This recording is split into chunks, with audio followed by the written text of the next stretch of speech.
दुनिया में कुछ देने की नीयत रखें, परोपकार करें, लोगों की सेवा करें, जैसा आपका सामर्थ्य हो। ये मैं नहीं कहता कि आप हजारों लोगों को खाना खिलाइए, आप हजारों लोगों में पैसा बांटिए, वस्त्र बांटिए, जैसी आपकी सामर्थ्य हो, जो आप कुछ कर सके, मन, क्रम, कर्म, वचन, जिससे भी आप लोगों की मदद कर सके, जरूर करें। और हमारे संतों ने तो कहा है कि वृक्ष कबहू न फल बखे, नदी न संचे नीर, परमारथ पर काज हित साधु धरा शरीर।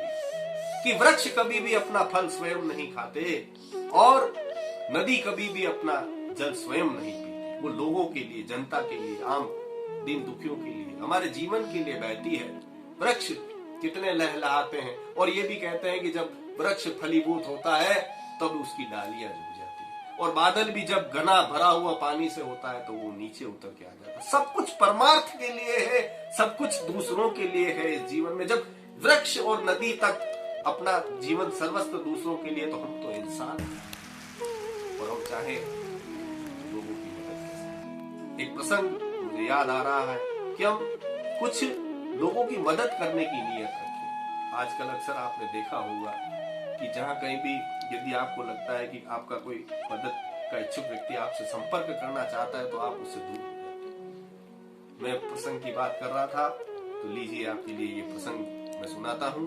एक बार एक पथिक, एक यायावर, एक यात्री अपने गंतव्य की ओर जाते समय रास्ता भटक जाता है, जंगल में भटक जाता है। वो जंगल में भटकते भटकते, देखिए, जंगल में आंधी आ जाती है, तूफान आ जाता है, बारिश बड़ा व्यथित हो जाता है। उसे कहीं दूर दूर तक आश्रय नहीं दिखाई देता कि मैं वहां रुक के इस बारिश से बच सकूं। तभी पास में ही उसे एक छोटी सी कुटिया दिखती है, किसी गरीब की कुटिया, किसी संत की कुटिया। वो आश्रय के लिए वहां जाता है, दरवाजा खटखटाता है, अंदर से एक संत आते हैं, दरवाजा खोलते हैं और उसे उसके आतिथ्य हेतु उससे आग्रह करते हैं कि हे पुरुष अंदर आ जाइए, हे सज्जन अंदर आ जाइए।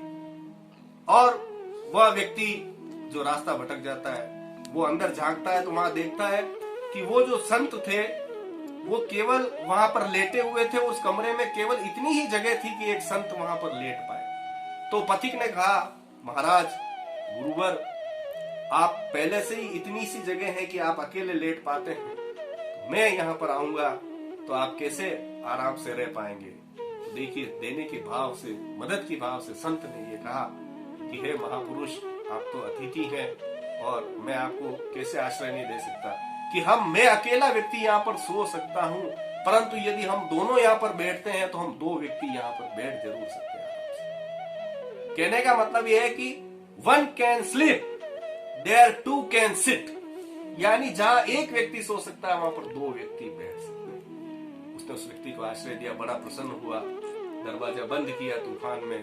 थोड़ी देर में एक एक और पथिक वहां पर आता है, वो भी दरवाजा खटखटाता है। संत की महानता देखिए, देने का भाव देखिए।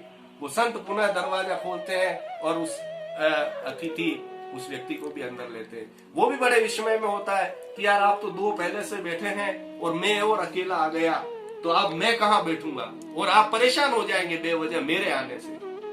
तो संत ने कहा कि जहां दो व्यक्ति आराम से बैठ सकते हैं वहां पर हम तीन व्यक्ति आराम से खड़े हो सकते हैं। तो देखिए, उनके भाव को देखिए कि उन्होंने उसको अंदर लिया।